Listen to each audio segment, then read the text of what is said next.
उपमुख्यमंत्री अजित पवार रोखठोक बोलण्यासाठी प्रसिद्ध आहेत। अनेक वेळा त्याची मोठी किंमतही त्यांना मोजावी लागली आहे। गुरुवारी अजित पवारांनी एका कार्यक्रमात मित्रपक्षातील एका आमदाराच्या दुसऱ्या लग्नाची गंमतशीर गोष्ट सांगितली आणि त्यामुळे उपस्थितांमध्ये एकच हर्ष पिकला। पाहूयात।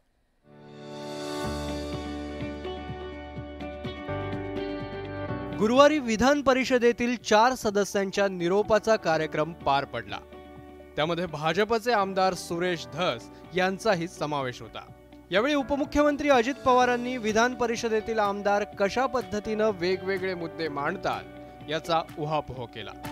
याच वेळी अजित पवारांची नजर समोर बसलेले भाजप आमदार सुरेश धस यांच्यावर गेली आणि अजित पवारांना एक जुना किस्सा आठवला।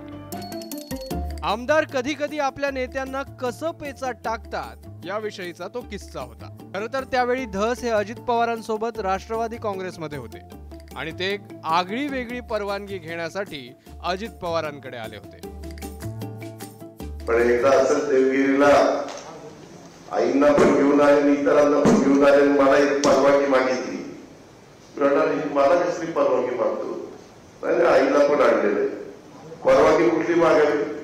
दुसरं लग्न करणे।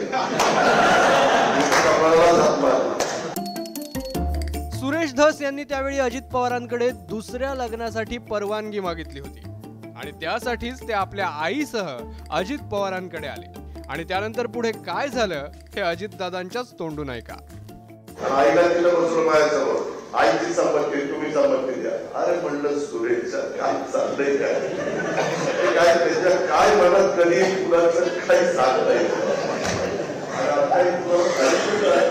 की ते पुढं विधानसभेचं तर दिसतंय ते कुणाकुणाशी आतापर्यंत बोलणार त्याच्या मनालाच माहिती। सगळीकडे आपली चाचपणी करून बसलेला आहे। इथं कुठं गळ टाकायचं त्यावेळेस तो बरोबर टाकणार। अजित पवारांनी सुरेश धस यांनी मागितलेल्या परवानगीचा तो प्रसंग अत्यंत खुमासदार पद्धतीने आणि आपल्या खास शैलीत सांगितला आणि मग उपस्थितांमध्ये एकच हशा पिकला। आईला तिला बसलो माझ्यासमोर, आईची संमती तुम्ही संमती द्या। अरे म्हणलं सुरेशच्या काय चाललंय काय त्याच्या काय मनात कधी मुलाचं काही सांगता येत।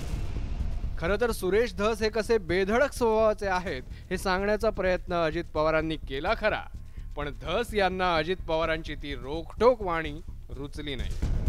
अजित पवारांनी सांगितलेल्या त्या किस्स्यावर आम्ही सुरेश धस यांना विचारलं, त्यावर त्यांनी ही प्रतिक्रिया दिली। परंतु त्यांच्या मनात काय आहे हे कालच्या बोलण्यावरून त्या ठिकाणी लक्षात येतंय की कदाचित त्यांचं माझ्याबद्दल जी त्यांच्या मनातली अडी आहे ती संपली नाही असं यावरून दिसतंय आणि बोलायला मला पण फार बऱ्याच अँगलनी बोलता येतं। सुरेश धस एवढ्यावरच थांबले नाहीत तर त्यांनी अजित पवारांना हा सूचक इशाराही दिलाय।